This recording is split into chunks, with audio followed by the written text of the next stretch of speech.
আসসালামু আলাইকুম।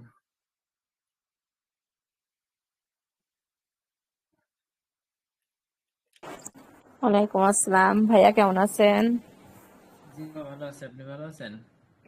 আলহামদুলিল্লাহ। আসসালামু আলাইকুম রহমতুল্লাহি ওয়া বারাকাতুহু। কেমন আছেন? ওয়ালাইকুম আসসালাম। জি ভাই ভালো আছেন? জি আলহামদুলিল্লাহ, আল্লাহ পাক সুস্থ রাখছে।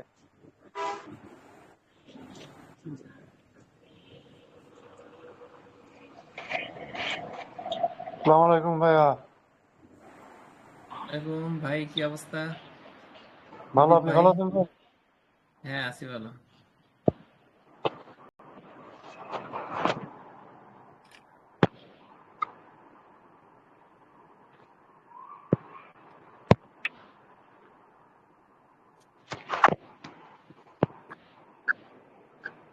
সামনের সপ্তাহে পরীক্ষা, 8 তারিখে। এক সপ্তাহ চলে গেল, 1 তারিখে পরীক্ষা হলো না বন্ধু।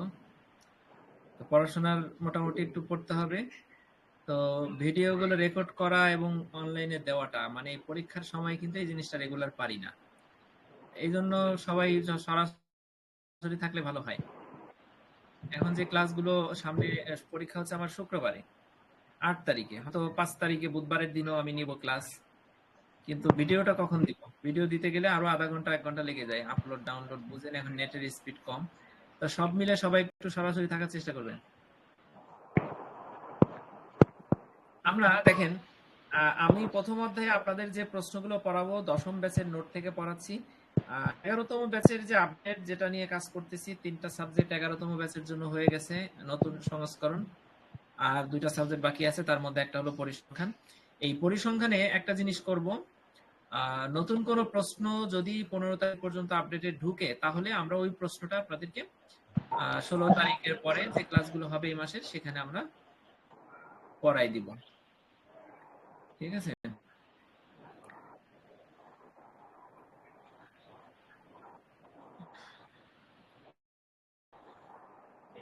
এগুলো কিন্তু খুব সহজ, আমরা পড়ছি। আপনারা একটু যদি বুঝে বুঝে বারবার প্র্যাকটিস করেন, তাহলে এগুলো কিচ্ছুই না, পারবেন। প্র্যাকটিস ছাড়া কোনো কিছু হয় না।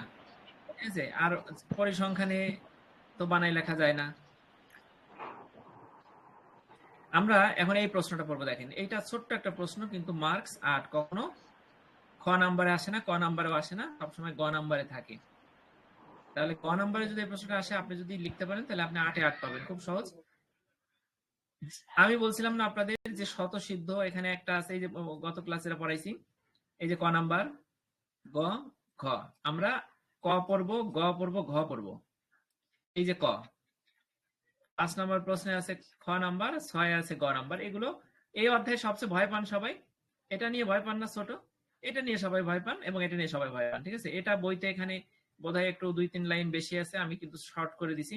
আপনি এইভাবে লিখলে হবে, কেটে দিছি। ঠিক আছে? যাদের কাছে 10ম ব্যাচের নোট আছে, আমি এই যে এইটা কয়েকদিন আগে কাটলাম। ঠিক আছে? আপনারা আবার রাগ করবেন না যে আমাদের নোটে তো কাটা নাই। ঠিক আছে? আপডেট সংস্করণ এটা কিন্তু রেগুলার একটা বিষয়। এটা কিন্তু আজকে যা করছি তাই সারা জীবন রাখতে হবে তা না। আমি এখানে একটু কেটে দিছি, আপনারা সরাসরি এলাইন দিবেন। আর এইখানে কয়েকটা জিনিস ধরবেন, লাস্টের যেটা ধরবেন, সরি, ক্লাসিক্যাল সংজ্ঞা অনুযায়ী যে জিনিসগুলো আপনি পাচ্ছেন, সেই জিনিসগুলো বসানোর পরে লাস্টে যেটা লিখতেছেন ওটা দিয়ে আরো কয়েকটা লাইন ওই উপরের মানগুলো বসাই করে দিলে অঙ্ক শেষ। অঙ্ক না, এটা এটা একটা থিওরি। আপনি এটা করলে ফিক্সড, এখানে কিছু চেঞ্জের সম্ভাবনা নাই। যোগসূত্র আসলে আপনি যা আছে তাই, 2 আর 2 4, হ্যাঁ, এরকম কোনো অঙ্ক না।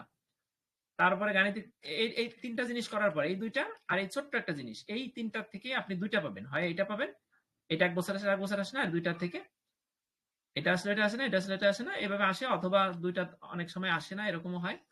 তো মোটামুটি এই 2টা জিনিস শেখা থাকলে আপনি ভালো করবেন। আরেকটা জিনিস থেকে গাণিতিক প্রত্যাশা, এটা অনেক কঠিন মনে হয় দেখে, তাই না? কিন্তু এটা খুব সহজ। একটু কিছু জিনিস কোন লাইনের পরে কোন লাইন একটু বারবার পড়বেন, আর ভিতরের লাইনগুলো আমি বোঝাই দেওয়ার চেষ্টা করবো। তারপরে গাণিতিক প্রত্যাশার যে ধর্মগুলো আছে, দেখেন ধর্মগুলো বইতে অনেকগুলো আছে, এখানে একটু ছোট করা হয়েছে। ঠিক আছে? আচ্ছা, আরো সুন্দর করে করবো 11তম ব্যাচের সংস্করণে। তো মোটামুটি এখানে এই জিনিসগুলো অনেকে মুখস্থ করেন, বুঝেন না। মুখস্থ করার কারণে ই হয় না, মানে মনে থাকে না বা কঠিন লাগে। কিন্তু আমি 7 পর্যন্ত আপনাদেরকে বোঝাই দিব, 1 থেকে 7 পর্যন্ত বোঝাই দিব। আর এই 4টা জিনিস বোঝাতে গেলে একটু আপনার বেগ পাওয়া লাগবে। এই জন্য আমি অনেক কর্মজীবী ভাই বোন থাকেন, অনেক বয়স্ক ভাই বোন থাকেন, এই জিনিসগুলো নিয়ে বেশি আলোচনায় যাবো না। যদি আপনি চান এই জিনিসগুলো পড়বেন, আর যদি না চান এই 7 পর্যন্ত দিলে যথেষ্ট। এটা বাদ, বইতে গুলো আছে বাদ দিলাম। আচ্ছা, এরপরে একটা অঙ্ক আছে বইতে, এই অঙ্কটা বইতে আছে, একটা ছক্কা নিক্ষেপ করালে উপরে পিঠের সংখ্যা। অষ্টম ব্যাচে অঙ্কটা আসছিল, ঠিক আছে? অষ্টম ব্যাচে অনেক ভাই বোন এটা পারছিলেন, আবার অনেকে পারেননি। এটা খুব সহজ অঙ্ক, যদি কেউ এই সূত্রটা বুঝে পারে তাহলে সে এটা পারবে। তো মোটামুটি এই হলো আমাদের প্রথম অধ্যায়। তবে 11তম ব্যাচে কিছু কিছু প্রশ্ন ঢুকবে, ছোট ছোট ছোট ছোট সংখ্যা ঢুকবে, ছোট ছোট ছোট ছোট অঙ্ক ঢুকবে এখানে। সে অঙ্কগুলো একবারে সহজ জিনিস, একবারে হাস্যকর জিনিস, আপনি বুঝবেন। কাজে ওই জিনিসগুলো ভয়ের কিছু নেই, ওই জিনিসগুলো আপনি পড়বেন। আচ্ছা, তারপরে আমরা এই দ্বিতীয় অধ্যায়, কিন্তু এই প্রথম অধ্যায় শেষ হলে দ্বিতীয় অধ্যায় যাব না। দ্বিতীয় অধ্যায় খুবই সহজ, কিন্তু দেখলে ভয় লাগতে পারে, পড়লে ভয় লাগতে পারে, খুব সহজ। আমরা দ্বিতীয় অধ্যায় যাব না, আমরা অন্য একটা সাবজেক্টের প্রথম অধ্যায় শেষ করব। আমরা পরিসংখ্যানের ঠিক বাকি 4টা বইয়ের 4টা করে অধ্যায় শেষ করার পরে আমরা তারপরে আবার পরিসংখ্যান আসবো, ঠিক আছে? আর তার আগে এই ভিডিওগুলো থাকবে, আপনারা বারবার দেখবেন এবং ফার্স্ট ইউনিটটা একবার আয়ত্তে নিয়ে আসবেন, ঠিক আছে? আপনাদের হয়তো সামনে কোরবানির পরে হয়তো ক্লাস শুরু হবে ক্যাম্পাসে, 15 তারিখ পর্যন্ত ভর্তির টাইম না, আপনাদের আবার বাড়াইছে টাইম। তো সেই ক্ষেত্রে আপনাদের ক্লাস হচ্ছে না, আর প্রতি শুক্রবার পরীক্ষা থাকে ক্যাম্পাসে, এজন্য হবে না। 22 তারিখে হতে পারে, 22 তারিখে না হলে কোরবানির পরে শুক্রবারে আপনাদের ক্লাস ইনশাআল্লাহ, ঠিক আছে? আর ফিজিক্যাল ক্লাসে অনেকে যায়, অনেকে শেষ পর্যন্ত যেতে পারে না। প্রথম মনে হয় যাওয়া হয় না। এই জন্য ক্লাসগুলো, আপনার অনলাইন ক্লাসগুলো, আমার ক্লাসগুলো খুবই গুরুত্বপূর্ণ হবে, থাকবেন, ঠিক আছে? তো শুরু করে দেন। দেখাও যায় কোন ঘটনার সম্ভাবনা 0 থেকে 1-এর মধ্যে থাকবে। আমরা যে কোনো, মনে করেন বৃষ্টি হবে কি হবে না, এই যে সম্ভাবনাটা, বৃষ্টি হতেও পারে নাও পারে, এখন এই বৃষ্টি হওয়া না হওয়ার সম্ভাবনা 0 থেকে 1-এর মধ্যে থাকবে, ঠিক আছে? না হলে 0, হলে 1, সম্ভাবনা কখনো 1-এর উপরে যাবে না। এখন আমরা তাহলে দেখাবো যে কোনো ঘটনার সম্ভাবনা 0 থেকে 1-এর মধ্যে থাকে কিনা। পরীক্ষা আপনার দিতে পারে এতটুকু, পরীক্ষা এতটুকু লিখে দিতে পারে। আবার পরীক্ষায় মনে করেন কিছুই দেয় নাই, কিচ্ছু দেয় নাই, এখানে কিচ্ছু দেয় নাই, দিয়ে দিয়েছে কি, দেখান যে এটা। এখন এইটুকু দেখাইতে বললে আপনি বুঝবেন এটাই আইছে। এই বাংলা কথাটা এখানে প্রতীকের মাধ্যমে, চিহ্নের মাধ্যমে বলছে, বুঝতে পারছেন? এ হলো একটা ঘটনা, কোন ঘটনার মান 0 থেকে 1-এর মধ্যে থাকবে, এটা বলছে। এখন আমরা এই চিহ্নগুলো অনেকে নাও বুঝতে পারেন, ঠিক আছে? অনেকে চিহ্নগুলো সবাই আমরা বুঝি, কিন্তু নাও বুঝতে পারেন, 2-1 থাকতে পারেন বুঝতেছেন না। আমি সবাইকে সেইভাবে একটু বলি। দেখেন, আপনারা অনেক সিনিয়র, অনেক সম্মানিত, অনেক, তারপর আমি বলি। এখানে দেখেন হা করে আছে যে দিকটা, সেটা হলো বড়। এখানে যদি 4 দেন, এখানে কি 5 দেওয়া যাবে? বলেন, 5 দেওয়া যাবে না। কেন দেওয়া যাবে না? কারণ এইটা হচ্ছে বড় করে মাছের মতো হা করে আছে, কারণ এই দিকটা হলো বড় আর এটা হলো ছোট। আবার এইটা এদিকে 4 দিবেন, এদিকে দিবেন কত? 5, ঠিক আছে? আচ্ছা, এরপরে যদি এই লেস দেন গ্রেটার দেন চিহ্নের নিচে যদি একটা দাগ দেন, তাহলে লেস দেন অর ইকুয়াল হয়, লেস দেন হবে, না হয় সমান হবে, ঠিক না? আবার এখানে লেস দেন অর ইকুয়াল, তার মানে হলো এ ঘটনার মান 0 অথবা 0 থেকে বড়। কার মান? এইটার মান, এর মানটা কেমন হবে? হয় 0 হবে, না হয় 0 থেকে বড় হবে। কেন? এই যে বড়, হা করে আছে, এদিকে বড় হবে, ঠিক আছে? আবার এ মান হয় 1 হবে, না হয় 1-এর থেকে ছোট হবে। তার মানে 0 থেকে 1-এর মধ্যে থাকবে।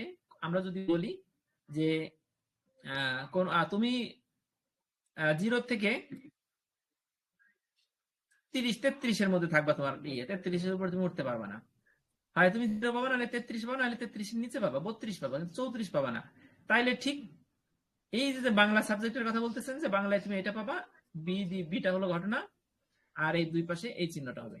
যদি বলি 0 থেকে 33-এর মধ্যে পাবা, 34 পাবা না, আবার 0 থেকে নিচের দিকে পাবা না। 0 থেকে নিচে কত? -1, ঠিক না? আচ্ছা, তাহলে আমরা বুঝতে পারলাম চিহ্নটা। এখন এখানে এই বাক্যটা লিখবো, প্রশ্নের বাক্যটা আবার রিপিট করব। কোন ঘটনার সম্ভাবনা 0 থেকে 1-এর মধ্যে থাকবে, অর্থাৎ এত। এবার আমরা প্রমাণে চলে যাব। প্রমাণে চলে আসছি। দেখেন,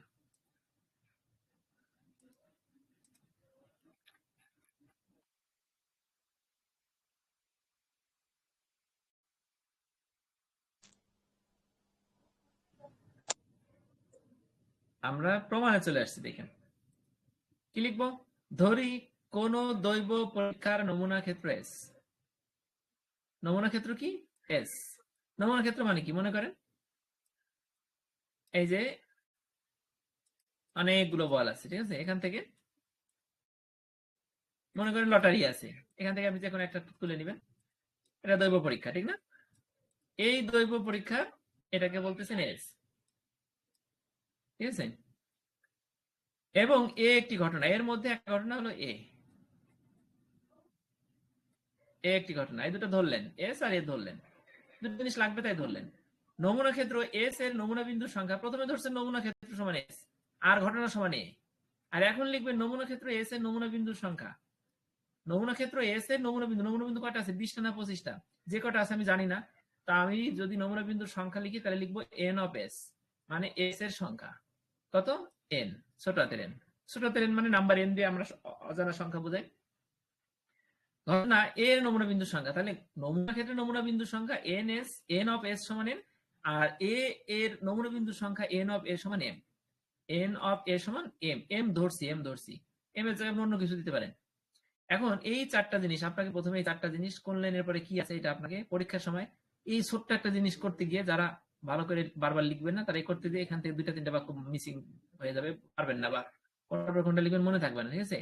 এটাই বয়স, এটাই কর্মব্যস্ততা। তখন এটা আপনি কোন লাইনের পরে কোন লাইন কি কি আছে মনে হাতে গুনে যাবেন যে চারটা জিনিস আছে, দুইটা জিনিস ধরছে, কি কি ধরছে? এ আর এ ধরছে, এস আর এ ধরছে, ধরার পরে এ আর এস এর, এ আর এস ধরছে, ধরার পরে এ আর এস এর মান বের করছে, সংখ্যা বের করছে। সংখ্যাটা কিভাবে বের করছে? এন অফ এস দিছে আর এন অফ এ দিছে, ক্লিয়ার? এস আর এ ধরছে, এস আর এ এর নাম্বার বের করছে, কিভাবে বের করছে? N of S, N of A দিয়ে এন অফ এস সমান এন আর এন অফ এ সমান এম। তাহলে 2 আর 2 4, প্রমাণ এখান থেকে শুরু। প্রমাণে চারটা জিনিস, চারটা বাক্য আছে, চারটা বাক্যে কি কি আছে আমরা মুখস্থ হয়েছে সবাই? দেখেন আমরা বুঝলাম, আবার কি মুখস্থ করলাম? সবাই বলে মুখস্থ করা যাবে না, হ্যাঁ মুখস্থ করা যাবে, কিন্তু বুঝতে হবে। বোঝার পরে আমি প্রশ্নের কাঠামোটা বা কি আছে সেই জিনিসটার কল্পনা করে আমি একটা ফ্রেম আঁকবো আমার ব্রেনে, সেটা হলো মুখস্থ, ঠিক আছে? না বুঝে মুখস্থ না। তাহলে আমি বুঝলাম কি কি। এখন সম্ভাবনার ক্লাসিক্যাল সংজ্ঞা অনুসারে সম্ভাবনার ক্লাসিক্যাল সংজ্ঞাটা কি? আমরা সম্ভাবনার যে প্রথমে যে একদম প্রথম ক্লাসে যে সম্ভাবনার সংজ্ঞাটা পড়ছি না, ওটা হলো সম্ভাবনার ক্লাসিক্যাল সংজ্ঞা, ঠিক আছে? সেই সংজ্ঞাটা অনুযায়ী কি আমরা পাইছিলাম? প্রবাবিলিটি অফ এ, কোন ঘটনা ঘটার সম্ভাবনা সমান এম বাই এন পাইছিলাম। এম বাই এন মানে কি? আমরা হয়তো মুদ্রা নিক্ষেপের ক্ষেত্রে লিখছিলাম 1/2, যদি হেড করে প্রবাবিলিটি অফ এইস, প্রবাবিলিটি এই যে লিখি দেখেন, প্রবাবিলিটি অফ এইস সমান কত? 1/2, বুঝতে পারছেন? প্রবাবিলিটি অফ এইস সমান 1/2। তাহলে টুটা কি? টুটা হলো টোটাল টস করলে, মুদ্রা নিক্ষেপ করলে হয় আমার হেড পড়বে না হয় টেল পড়বে, অর্থাৎ ঘটনা টোটাল ঘটার সম্ভাবনা 2, তাহলে 2 নিচে। আর আমি যদি হেড পাই, হেড পড়ার সম্ভাবনা থাকে, তাহলে এই হেড পড়ার সম্ভাবনা বের করলে উপরে থাকবে 1 মানে হেড। একসাথে হেড আর টেল দুটো একসাথে কি পড়বে? মুদ্রা নিক্ষেপ পড়ে না, যেকোনো একটা পড়ে। তাহলে আমি হেড পড়ার সম্ভাবনা 1/2, আবার টেল পড়ার সম্ভাবনা 1/2। তাহলে নিচে এন, এন মানে হলো টোটাল নমুনা ক্ষেত্রের সংখ্যা, আর উপরের এমটা কি বলেন তো? এম হলো আমি যেটা চাচ্ছি, এ ঘটনার নমুনা বিন্দুর সংখ্যা, ক্লিয়ার?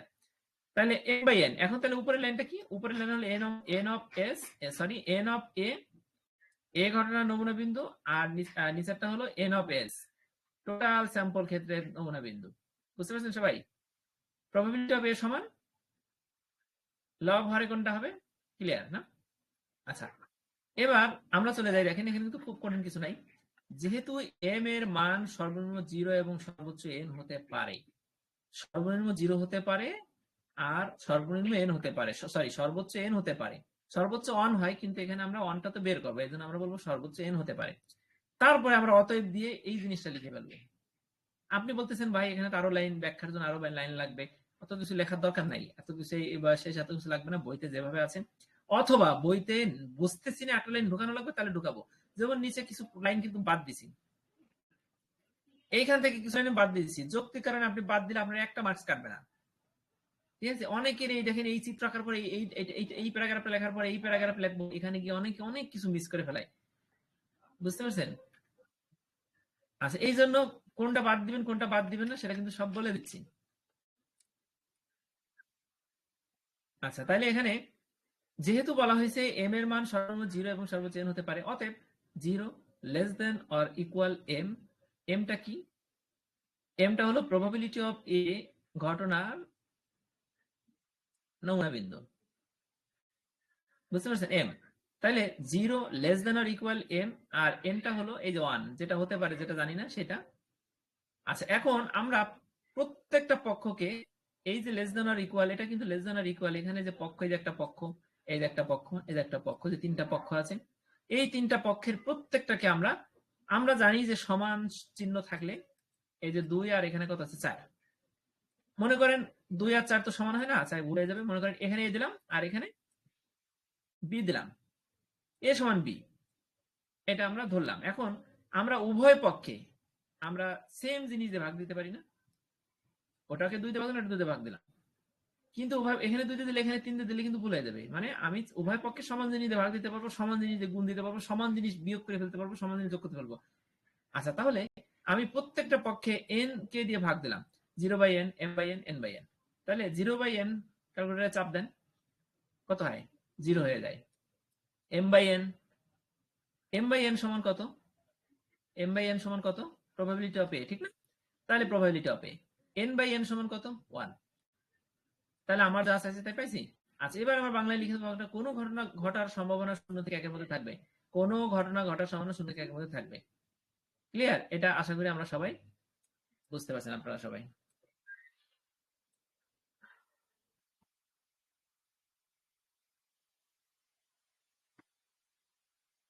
ঠিক আছে, এটা অষ্টম ব্যাচ আসছে না? তাহলে নবম ব্যাচ এটা হয়তো আসবে না।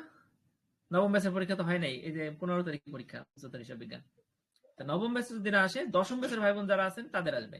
8 মার্ক, 8 পেয়ে গেলেন। কিন্তু দশম ব্যাচে কোনো কারণে যদি মিস হয়, 11তম ব্যাচে কিন্তু মাপ নাই, আসবে। ওই যে ওই যে মাপ দিচ্ছে তোমাকে। আচ্ছা, ঠিক আছে, বুঝতে পারছেন? আচ্ছা, এবার দেখেন, আমাদের অষ্টম ব্যাচে আমরা আমাদের স্যারে একটা হট সাজেশন দিয়েছিল পরীক্ষার আগে। যদিও হট সাজেশনটা ফলো করে আমার রেজাল্ট, আমি পরীক্ষার হলে গিয়ে ভালো করছি, অনেক কষ্টে মষ্টে আমি ভালো করা লাগছে, কিন্তু আমি মানে মানে এক লাস্টের পরীক্ষার আগের যে সপ্তাহ, ওই সপ্তাহে আমি ওই অধ্যায়টা পড়িই নাই। স্যার দিছে সাজেশন, আমি মনে করছি মেইন ক্যাম্পাসে স্যার সাজেশন দিছে, মেইন ক্যাম্পাসে যারা আছেন তারা খেয়াল রাখবেন, তাহলে বোধ হয় 100-100 কমন পড়বে। কিন্তু না, মেইন ক্যাম্পাসের স্যাররা অনেক সময় প্রশ্ন কি আসবে না আসবে জানে না, কারণ প্রশ্নের মডারেশনে সবাই রাখে না। আর অনেক স্যার আছে কুমিল্লা ইউনিভার্সিটি, অনেক স্যার ঢাকা ইউনিভার্সিটি, জাতীয় বিশ্ববিদ্যালয়, ওই যে আইওটির আছে। তাহলে কোন স্যার প্রশ্ন করতেছে দেখতেছে কিন্তু জানে না, তিনি তার অভিজ্ঞতা হলে কি দিচ্ছেন। উনি আমাদের একটা দিছিল, একটা অধ্যায় বলছিল এটা পড়া লাগবে না, তো ওইটা আমি লাস্ট 7 দিন পড়ি নেই, কিন্তু ওটা কিন্তু আমার পড়া, আমি তো সব অধ্যায় সম্পর্কে আইডিয়া আছে। আমি ওটা পড়ে গেলে কিন্তু আমার ভালো পরীক্ষা আমি খুব শান্তিমতো দিতে পারি। কিন্তু দেখা গেল যে আমি পরীক্ষার আগের সপ্তাহটা না পড়ার কারণে ওটা আমি ভালো করে লিখতে পারতেছি না, খুব কষ্ট হচ্ছে লিখতে গিয়ে, যেহেতু গাণিতিক বিষয় বানায় লেখা যায় না। ঠিক আছে, তো এই জন্য আপনার মেইন ক্যাম্পাসের সাজেশন ফলো করবেন না, তবে মেইন ক্যাম্পাসের সাজেশন প্লাস অনেক কিছু বিষয় মাথায় রেখে আমি যে সাজেশন বইটা ফলো করি, তৈরি করি, এরা অষ্টম নবম ব্যাচে প্রত্যেকটা পরীক্ষায় আপনার 100%, কখনো 95 থেকে 100%, 98 থেকে 100% এর মধ্যে কমন পড়ে, সেটা আপনাদের অবশ্যই দিয়ে দেবো, ফলো করবেন। মানে অনেক কিছু বিষয় মাথায় রেখে আপনি সাজেশন তৈরি করবেন। ঠিক আছে, আচ্ছা, এবার তাহলে এটা হয়ে গেল। এবার দেখেন 5 নাম্বার, আমাদের ঠিক 20 মিনিট, আমরা এটা পারবো কিনা, ঠিক 9:30টায় শেষ করে দিব, এটা পারা যাবে সম্ভব। আচ্ছা, এটা সম্ভব একটু।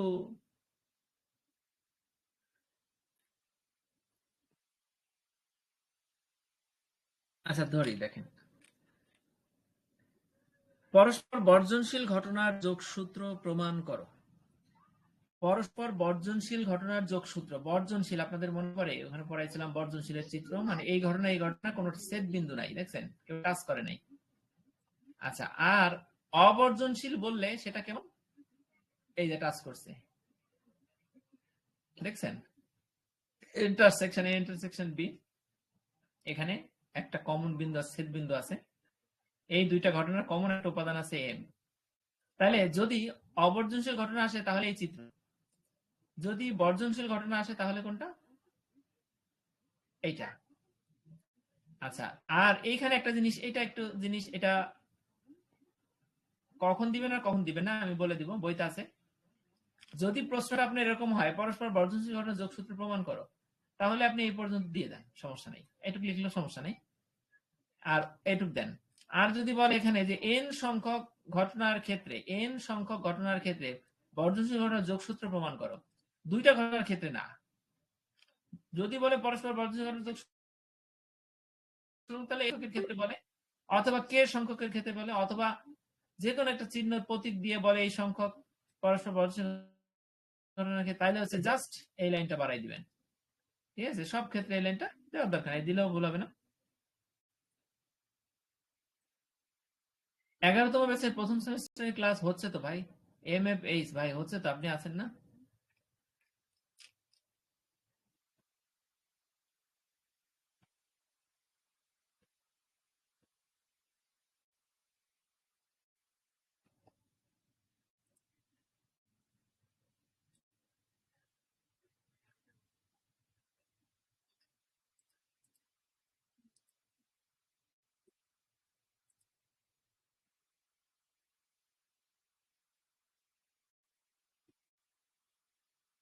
ঠিক আছে, আচ্ছা তাহলে আমি এটা একটু দেখাই আপনাদের।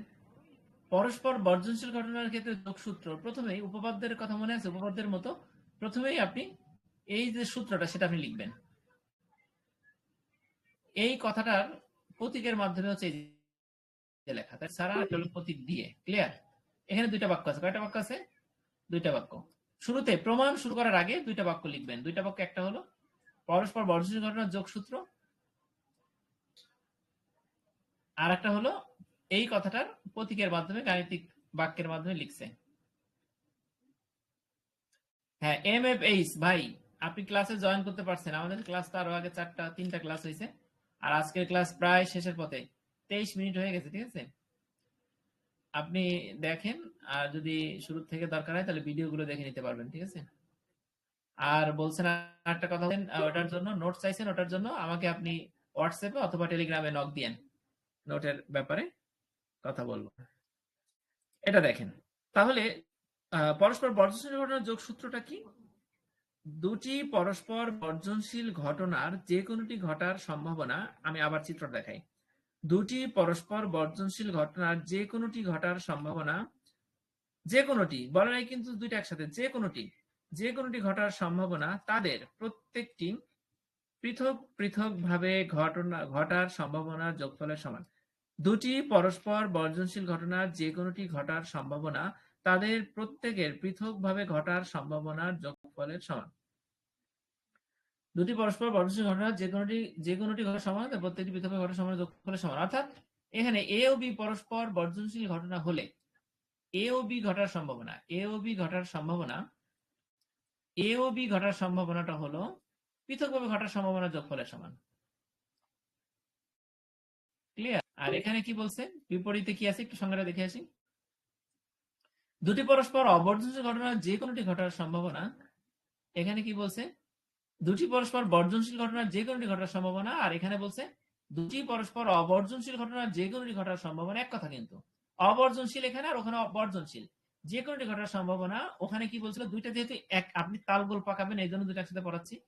দেখেন, যে কোনোটি ঘটার সম্ভাবনা প্রত্যেকটির পৃথকভাবে ঘটারই যে পৃথকভাবে ঘটছে, পৃথকভাবে ঘটা যোগ করছে, যোগ করে আবার এটা, দুইটা যে কোনোটি ঘটার সম্ভাবনা, তার প্রত্যেকটি পৃথকভাবে ঘটার সম্ভাবনা, এই যে এটা এ ঘটনা ঘটার সম্ভাবনা যোগ বি ঘটনা ঘটার সম্ভাবনা যোগ, দুইটা পৃথকভাবে ঘটার সম্ভাবনা যোগফলের সমান।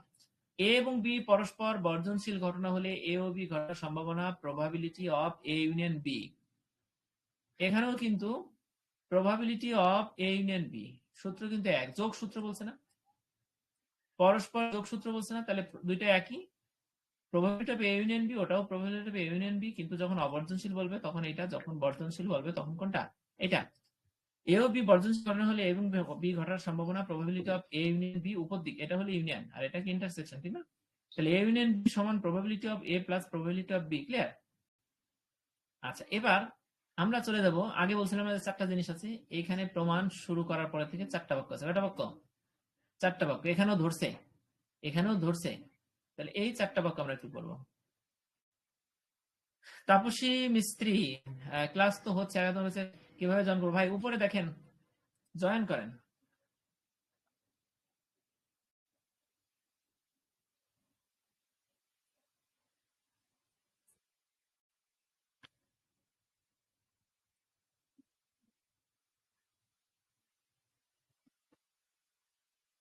আচ্ছা, হ্যাঁ, জি, তাপসী ভাই জয়েন করতে পারছেন, থ্যাংক ইউ। তাহলে এখানে উপরেরটা শেষ। এবার দেখেন, ধরি দৈব পরীক্ষার নমুনা ক্ষেত্র এস। আগের ছোট্ট যে অঙ্কটা মডেলটা থিওরিটা করালাম, ওখানে কিন্তু এস নমুনা ক্ষেত্র এস, এটা যে নমুনা ক্ষেত্র এস। এ ও বি দুটি বর্ধনশীল ঘটনা, এই দুটো হলো ধরি। দুটো জিনিস, তিনটা জিনিস ধরলেন, কি কি ধরলেন বলেন তো? দেখেন এখানে তিনটা জিনিস ধরলেন, ধরার পরে আরো তিনটা জিনিস ধরলেন, ছয়টা জিনিস ধরবেন এখানে। প্রথমে ধরবেন দৈব পরীক্ষার নমুনা ক্ষেত্র এস, পরে ধরবেন এ ঘটনা হলো, প্রথম ঘটনা হলো এ, আর একটা ঘটনা হলো বি, দুটো আবার কি ঘটনা, বর্জনশীল।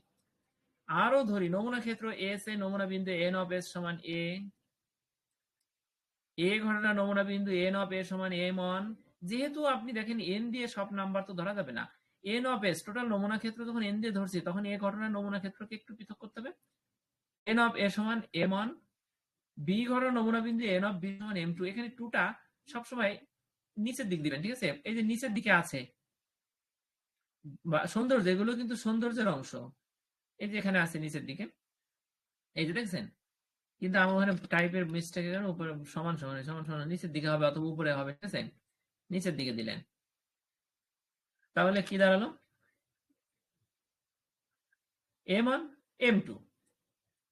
বুঝতে পারছেন? বি ঘটনা নমুনা বিন্দুর সংখ্যা এন অফ বি সমান এম টু, এই যে এম টু, আর এ ঘটনা নমুনা বিন্দুর সংখ্যা এন অফ এ সমান এম ওয়ান। আচ্ছা, তারপর ভেন চিত্রের সাথে দেখানো হলে এই ভেন চিত্রটা আঁকবেন, এটা দিবেন। তাহলে উপরে ধরলেন, ধরার পর ভেন চিত্র। এরপরে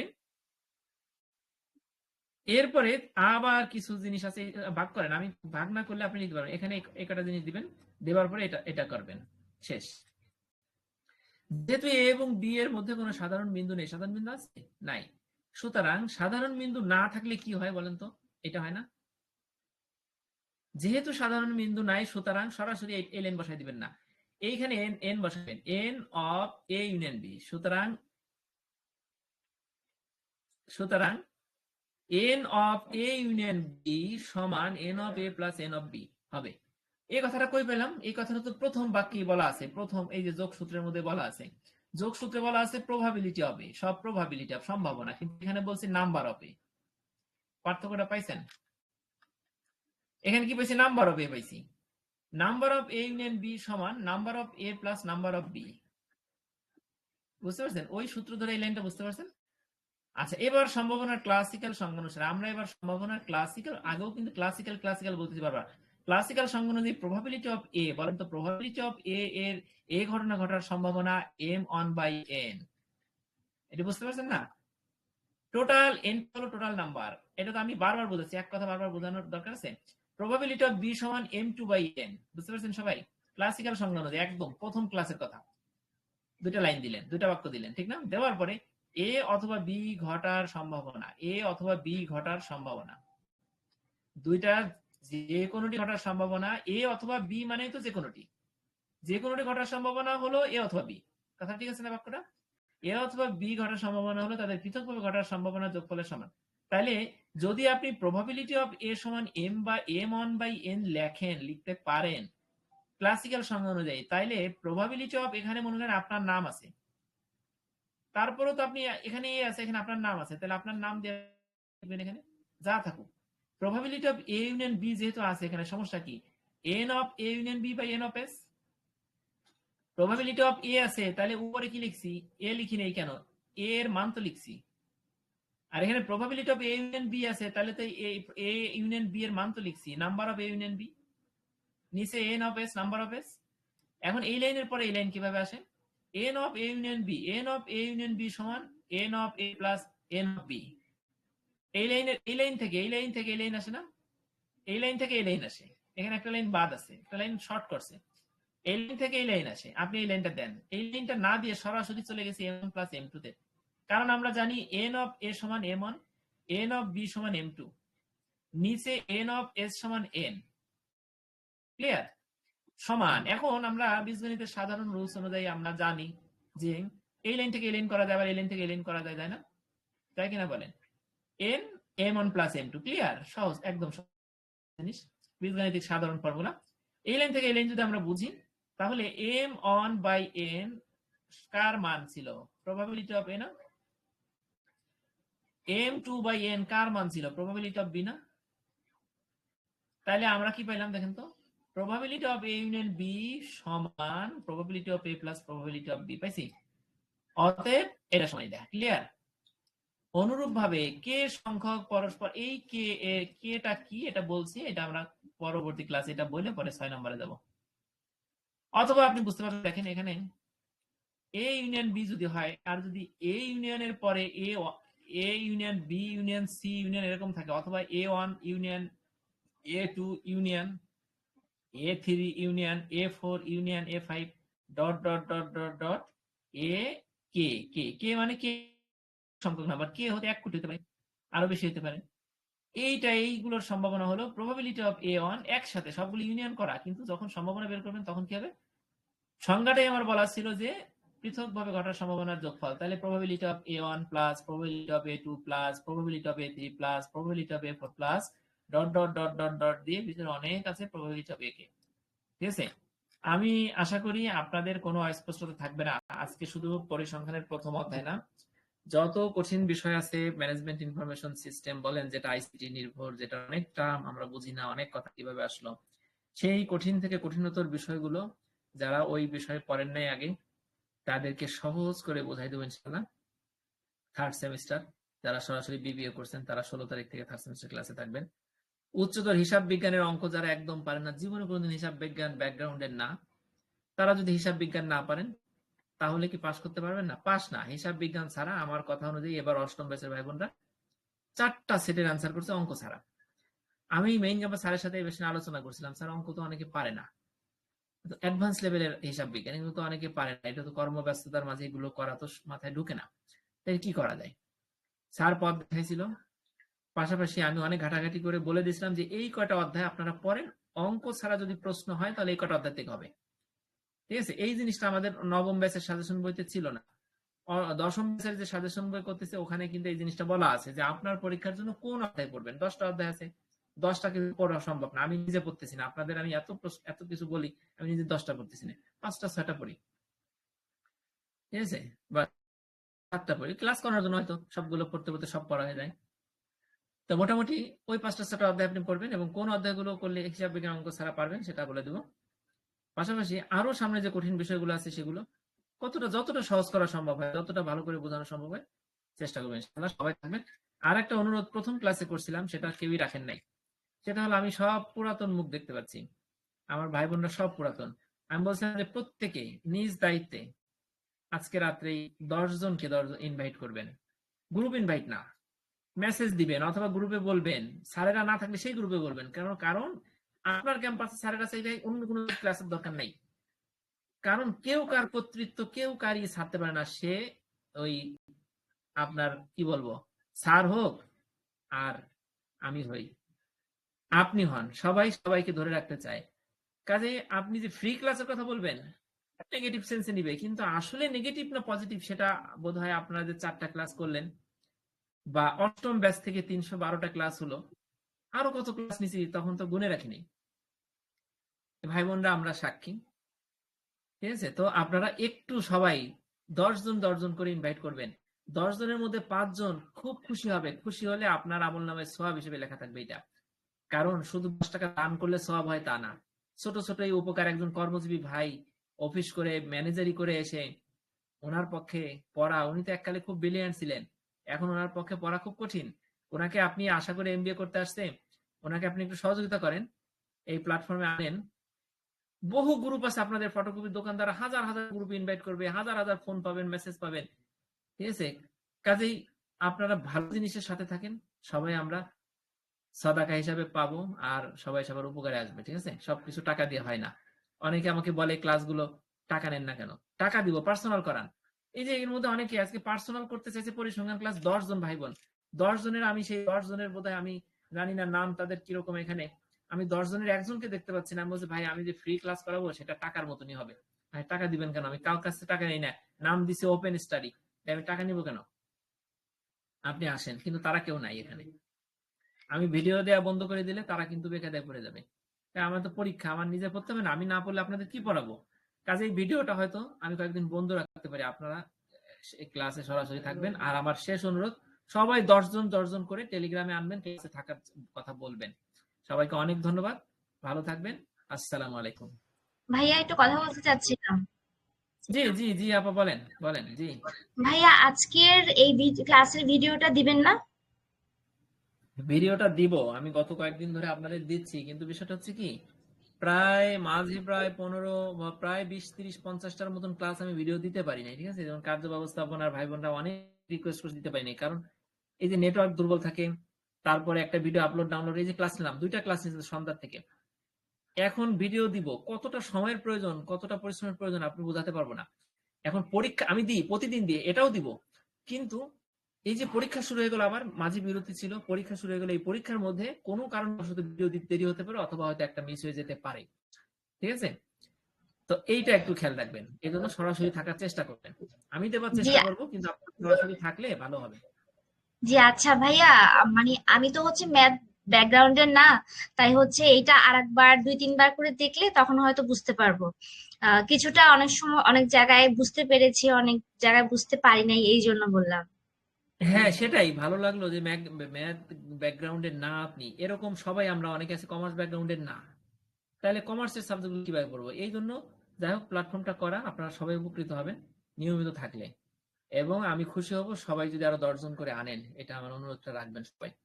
ঠিক আছে, তো আর কেউ কিছু বলবেন নাকি রেখে দিব? আচ্ছা ঠিক আছে, সবাই ভালো থাকেন। আসসালামু আলাইকুম।